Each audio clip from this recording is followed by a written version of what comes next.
जब तक इन लोगों को इनकी भाषा में नहीं समझाया जाए ना, ये समझने के नहीं।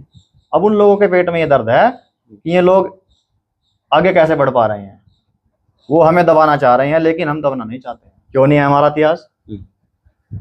चंद्रगुप्त मौर्य, सम्राट अशोक, ये हमारा इतिहास है। गुर्जर प्रतिहार सम्राट मीर भोज, उसको भी अपना बता रहे। ये तो इतिहास को छीनने पे लगे हुए हैं। नमस्कार, स्वागत है आप सभी का हिंदुस्तान 24 पर और मैं आप सबके साथ विपिन चौधरी।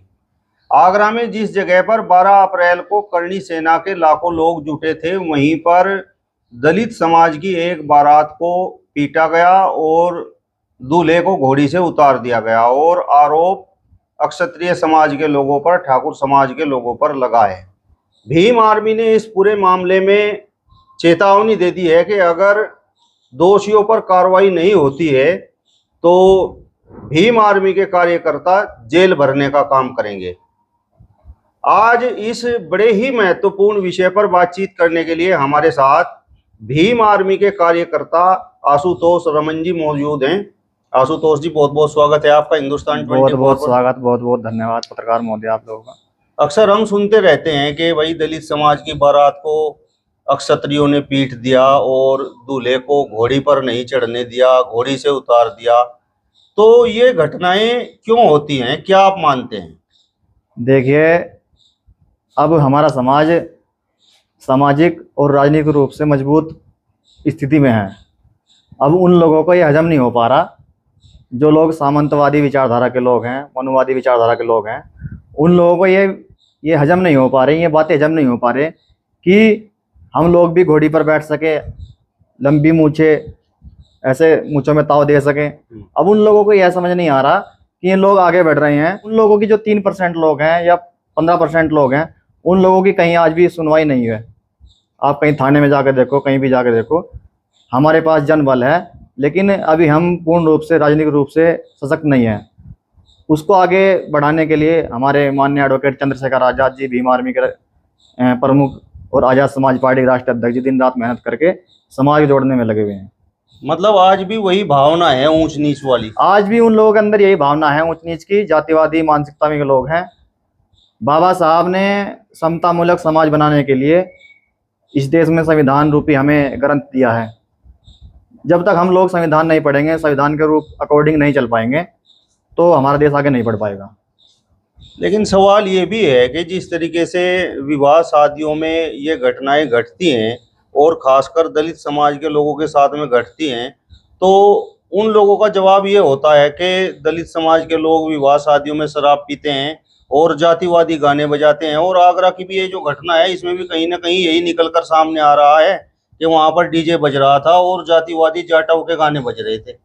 देखिए, जब इस देश के अंदर जाति बना दी गई है, तो उन लोगों को जाति से क्या दिक्कत हो रही है? या तो फिर जाति पूर्ण रूप से खत्म कीजिए। अगर बात है गाने बजाने की, नाचने की, वो शादी ब्याह में सबका अपना अपना शौक है, वो सब लोग करते हैं। राजपूत समाज भी करता है, दलित समाज भी करता है, ओबीसी समाज भी करता है, मुस्लिम समाज भी करता है, सभी धर्मों के लोग करते हैं। ये केवल दलित समाज ही नहीं है कि सब डीजे बजा के। हम तो चाहते हैं कि हम अधिक से, आपने देखा होगा अभी कावड़ यात्रा चली थी, जो झारखंड से डीजे आया था, सार्जन डीजे, अब वो टॉप पर चल रहा था, सबको पता है। तो उसके ऊपर ही पथराव किया। इन लोगों की जातिवादी जो मानसिकता है वो आज भी नहीं गई है, इसको समय लगेगा। भीम आर्मी इस चीज की कड़े रूप से निंदा करती है। अगर कहीं भी भविष्य में घटना होगी तो भीम आर्मी उसका पुरजोर विरोध करती है। लेकिन कब तक सहन करेंगे? हम लोग सहन करने वाले नहीं हैं।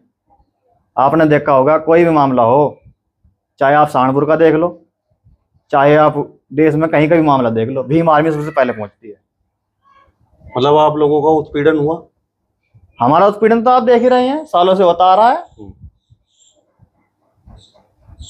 जब तक इन लोगों को इनकी भाषा में नहीं समझाया जाएगा, ये समझने के नहीं, ये लोग मानने के नहीं ऐसा। अब ये कह रहे हैं कि रामजी लाल सुमन जो आगरा से राज्यसभा सांसद हैं, कि आप माफी मांग लो। भाई क्यों मांग लो माफी? आप इतिहास को पढ़ो, इतिहास के बारे में जानो।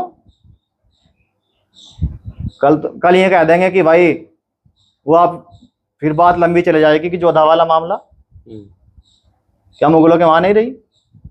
जानते हैं ना, इतिहास में सब लिखा हुआ है। और हम तो Baba Saheb, doctor B R Ambedkar, Chhatrapati Shahu ji Maharaj, Jyotiba Phule, इन सबको मानने वाले लोग हैं। और हमने कभी भी किसी की गुलामी नहीं करी। आपने देखा होगा जब मुगलों ने इस देश के अंदर हिंदू धर्म का जो परिवर्तन था वो कराया, तो आपने देखा कहीं कि चमार मुस्लिम हो गया, या पासवान मुस्लिम हो गया, या खटीक मुस्लिम हो गया? आपने नहीं देखा होगा। नहीं, उसके पीछे वो लोग तर्क ये देते हैं कि वो लोग तो बलशाली थे और जो मुगल थे वो बलशाली लोगों को टारगेट करते थे। नहीं नहीं, तो आप लोगों को तो वो बलशाली मानते ही नहीं। नहीं नहीं, वो नहीं है। अब उन लोगों के जो पुरखे थे उन्होंने गुलामी करी है उनकी, हमने गुलामी नहीं करी है। हमने चाहे अपना जीवन कैसे भी जीवन यापन कराओ, जंगलों में रह के किया हो, कहीं भी रहकर किया हो, हम इस देश के मूल निवासी लोग हैं। लेकिन हम झुके नहीं। सतगुरु रविदास जी महाराज भी नहीं झुके, हम भी नहीं झुकेंगे। ये मूल निवासी वाला क्या मामला है? आप लोग कहते हैं कि हम मूल निवासी हैं, तो ये और लोग क्या हैं? देखिए, यहाँ की जो 85% जनसंख्या है ना, SC ST OBC और माइनॉरिटी, ये यहाँ के मूल निवासी लोग हैं। जिन लोगों के अधीन आज पूरा सिस्टम चल रहा है, जो लोग सरकार में बैठे हुए हैं, संघ के लोग हैं या और आर्य लोग हैं, ये सब लोग बाहर से आए थे। इतिहास में है, इनका DNA भी यहाँ से मैच नहीं कर पा रहा। कई बार उठी हैं ये बातें, आपने देखा होगा कि ये सब बाहर के लोग थे। दलित समाज से आज भी जो ऊंची जाति के लोग हैं वो नफरत करते हैं। आपके कहने का मतलब ये है कि जी नफरत मूंछ करते हैं। रखने से दिक्कत है, मूंछ रखने से, घोड़ी चढ़ने से, है। अच्छा पानी पीने से, अच्छा कपड़ा पहनने से, अच्छी गाड़ियों में बैठने से, हेलीकॉप्टर में घूमने से। अभी चंद्रशेखर आजाद जी कहीं कहीं रैलियों में जाते हैं, वो कभी कभी हेलीकॉप्टर से पहुंच जाते हैं। अब उन लोगों के पेट में पीड़ा हो जाती है कि एक दलित का बेटा, एक मास्टर का बेटा, एक किसान मजदूर का बेटा आज हेलीकॉप्टर में उड़ रहा है और अपने लोगों की ताकत को बढ़ा रहा है। अब उन लोगों के पेट में ये दर्द है कि ये लोग आगे कैसे बढ़ पा रहे हैं। वो हमें दबाना चाह रहे हैं, लेकिन हम दबाना नहीं चाहते हैं। ना दबे हैं ना दबेंगे। उन लोगों का तो कहना ये है कि दलित समाज के लोग जिन जिन गांवों में रहते हैं और वहां पर ऊंची जातियां हैं, तो दलित समाज के लोगों का खूब उन्होंने सहयोग भी किया। और रहने के लिए जो ज़मीनें हैं, जिन ज़मीनों में दलित समाज के लोग रह रहे हैं, वो ज़मीनें भी उनके बाप दादाओं ने देखिए डोनेट कर रखी हैं। देखिए, जल जंगल जो और जमीन की लड़ाई है। जब हम यहाँ के मूल निवासी हैं इस देश के, तो जमीनी तो हमारी ही थी। अब उनके पुरखों ने हमारे लोगों को बहला फुसलाकर उनसे जमीनें छीनी है। हमने नहीं, हमारी जमीनें थी। ये देश हमारा है और ये देश संविधान से चलेगा। अब इस देश के अंदर लोकतंत्र है।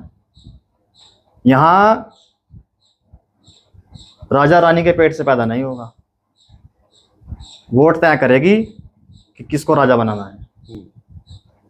अभी आगरा के जो घटना हुई है उसमें अखिलेश यादव वहां पहुंच रहे 19 तारीख को। ये उनका केवल और केवल राजनीतिक प्रोपेगेंडा था कि पीडीए को आगे कैसे बढ़ाया जाए। वो दलित वोटों को इकट्ठा करने के लिए पीडीए बनाया और पीडीए को आगे कैसे बढ़ाया जाए वो दलित सांसदों के द्वारा ऐसे बयान दिलवा रहे हैं जिससे दलित पीडीए की ओर रुझान करे। लेकिन हमारे लोग भी समझ रहे हैं, हमारे लोग ऐसे नहीं हैं। इतिहास भी जानते हैं, सब कुछ जानते हैं। अगर वो इतने दलित हितैषी हैं तो उन्होंने पदोन्नति में आरक्षण खत्म करा अपने सरकार के रहते। क्यों करा भाई? दूसरी बात, यहाँ पर मेडिकल कॉलेज है जो बहन जी के द्वारा बनाया गया था सहारनपुर के अंदर, उसका नाम इन्होंने चेंज किया जो मान्यवर साहब कांसीराम जी के नाम पर था। वो क्यों करा? जब वो दलित हितैषी हैं। अगर दलितों के साथ कहीं उत्पीड़न हो जाता है तो वहां पर क्यों नहीं पहुंच पाते? क्या केवल और केवल मीडिया पर आकर बोलने से ही उसका सारा समाधान हो जाता है? नहीं। उनकी लड़ाई को लड़ना होगा, उनके पास जाना होगा, उनके दुख सुख में रहना होगा। आप लोगों पर आरोप ये भी लगते हैं कि आप लोग ऊंची जातियों पर झूठे SC ST के मुकदमे दर्ज करते हैं। नहीं नहीं, झूठा मुकदमा किसी के ऊपर नहीं है।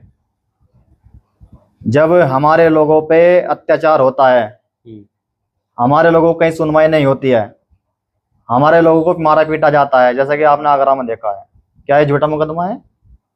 जो आगरा में घटना हुई है, वीडियो कवरेज भी है, सब कुछ है, क्या झूठा कह सकते हैं? नहीं, वे लोग झूठे हैं जो उसको झूठा साबित करने में लगे हुए हैं। अब तो डिजिटल दौर है, सब देखते हैं, वीडियो बन जाती है। झूठा कुछ नहीं है, जो सत्य है, हमारे लोग कभी झूठ नहीं बोलते। झूठ आदमी को वहां बोलना चाहिए जहां जान बचती हो। तो ये जो आपने देखा, जो SC ST एक्ट क्यों बचाया है, ये सरकार ने खत्म कर दिया था 2018 में।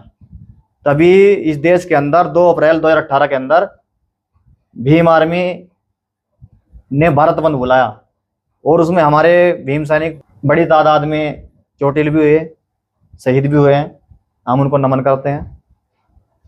लेकिन जो आज ये एक्ट बचा है, SC ST एट्रोसिटी एक्ट जो बचा है, वो केवल और केवल भीम आर्मी के दम पर बचा है, बहुजन महासंगठनों के दम पर बचा है, अन्यथा सरकार का द्वारा इसको खत्म कर दिया गया था। आप कह रहे हैं कि मुगल शासन काल में आप लोगों ने धर्म परिवर्तन नहीं किया, लेकिन उन लोगों को कहना यह है कि आप लोग जीवित ही उन लोगों की वजह से हैं। अगर वो लोग ना लड़ते तो मुगल आप लोगों को भी मार डालते। नहीं नहीं, अभी मेरा ध्यान आ रहा है, इनके कुछ राजा हुए हैं जिन्होंने शरण भीलों के तबीलों में लिए थे। आप जानते होंगे, राणा पुंजा भील, शायद ऐसा ही नाम है उनका। अब उनके वहां पर उन्होंने शरण लिए थे, जब उन पर अटैक हो रहा था तब हम लोगों ने भी उनको शरण दी थी। ऐसा नहीं है, हमारे लोग बोलते हैं ना कि एक तीर एक कमान, दलित आदिवासी एक समान। हमारे लोग सज सकते उस टाइम भी, तीर कमान चलाना जानते थे, हमें किसी की जरूरत नहीं थी कि हम किसी के आगे गुलामगिरी करें या कुछ और करें। भूखे रह लिए लेकिन गुलामगिरी नहीं करी। क्षत्रिय जातियों के वीरता के इतिहास से किताबें भरी पड़ी हैं, लेकिन आप लोगों का तो कहीं पर भी इतिहास नहीं है। क्यों नहीं है हमारा इतिहास? चंद्रगुप्त मौर्य, सम्राट अशोक, ये हमारा इतिहास है। इससे बड़ा क्या इतिहास चाहिएगा? एक छत्रराज गया इंडिया पे बाहर भी, बताओ। हमारे जैसा इतिहास तो अगर में आगे आने वाले भी समय में इतिहास नहीं बना पाएंगे, जैसा इतिहास हमारे पुरखों का रहा, हमारा रहा। सम्राट अशोक महान, चंद्रगुप्त मौर्य, इनसे बड़ा कोई योद्धा इस देश के अंदर नहीं हुआ। बाबा साहब डॉक्टर भीमराव अंबेडकर को भी ब्राह्मणों ने पढ़ाया, अपना सरनेम उन्हें दिया, और आप लोग ब्राह्मणों के खिलाफ भी जहर उगलते रहते हो। नहीं नहीं, सरनेम किसी ने नहीं दिया, ये सब इतिहास में गलत लिखा गया है, ये गढ़ा हुआ है। ये तो कहते हैं कि सदगुरु रविदास महाराज जी पिछले जन्म में ब्राह्मण थे। अब पिछला जन्म किसने देखा? तर्कों पे बात करो, तथ्यों पे बात करो। पाखंडवाद पे बिल्कुल बात नहीं होगी। अब हमारे लोग उस टाइम पढ़े नहीं थे, लिखना भी नहीं जानते थे, हमें पढ़ने लिखने का अधिकार नहीं था जो हम अपना इतिहास लिख देते। वो तो सम्राट अशोक महान के समय में बड़ी बड़ी शिलालेखें बनी, उन पर अंकित कर दिया गया। अभी बहुत बड़ा सिस्टम चल रहा है इनका, संघ का और भाजपा का। मस्जिद के नीचे मंदिर ढूंढने पे लगे हुए हैं। अभी रामजी लाल सुमन ने भी बोल दिया अपने बयान में कि अगर यहाँ पर मंदिरों के नीचे देखेंगे ना तो बौद्ध मठ दिखाई देंगे। बौद्ध कौन थे? बौद्ध को भी ये लोग क्षत्रिय बताते हैं। नहीं नहीं, ऐसा थोड़ा ही है, ऐसा नहीं है। ये तो सब कुछ अपना बता रहे हैं, सम्राट मिहिर भोज को अपना बता रहे हैं, ऐसा थोड़ा ही है। गुर्जर प्रतिहार सम्राट मिहिर भोज उसको भी अपना बता रहे।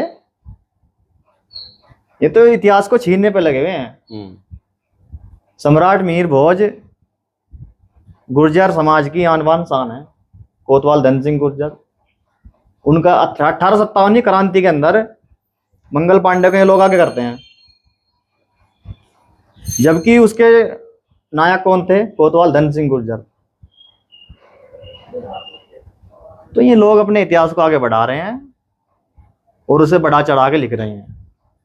तो कुल मिलाकर बात यह है कि अब आप लोग शिक्षित भी हैं, जागरूक भी हैं Yes. और ताकतवर भी हैं। हाँ, ताकतवर हैं, पूरे ताकत हमारे अंदर है। जब से इस देश में भीम आर्मी बनी तब से हमारे लोग किसी डरते नहीं हैं। उन्हें पता है कि हमारे पीछे क्या चीज सिस्टम खड़ा है, ये पढ़ना है। इसकी बहुत बड़ी ताकत है। इसके पीछे हमारे लोगों का, हमारे महापुरुषों का बलिदान है जो आज हम बोल पा रहे हैं। इसके पीछे बाबा साहब जी का 4 बच्चों कुर्बानी है, अन्यथा हमारे लोगों को बोलने का अधिकार भी नहीं था। अब आप लोग दबेंगे नहीं किसी भी कीमत पर, चाहे कुछ भी हो जाए। तो उस प्रकरण में जो आगरा में हुआ है, तो उसमें क्या रणनीति भीम आर्मी की है? देखिए, जैसा निर्णय हमारे माननीय राष्ट्रीय अध्यक्ष भीम आर्मी, माननीय राष्ट्रीय अध्यक्ष आजाद समाज पार्टी जी का आता है, उसी निर्णय पर हम कायम हैं। अगर उन्होंने कह दिया कि आंदोलन करना है और हाँ बड़े मजबूती से लड़ाई को लड़ना है, तो बड़ी मजबूती से लड़ाई लड़ी जाएगी। चलिए, तो भीम आर्मी के कार्यकर्ता आशुतोष रमन जी को आपने सुना। फिलहाल इस वीडियो में बस इतना ही। अगली वीडियो में फिर आपसे मुलाकात होगी। तब तक बने रहिए हिंदुस्तान 24 के साथ। नमस्कार।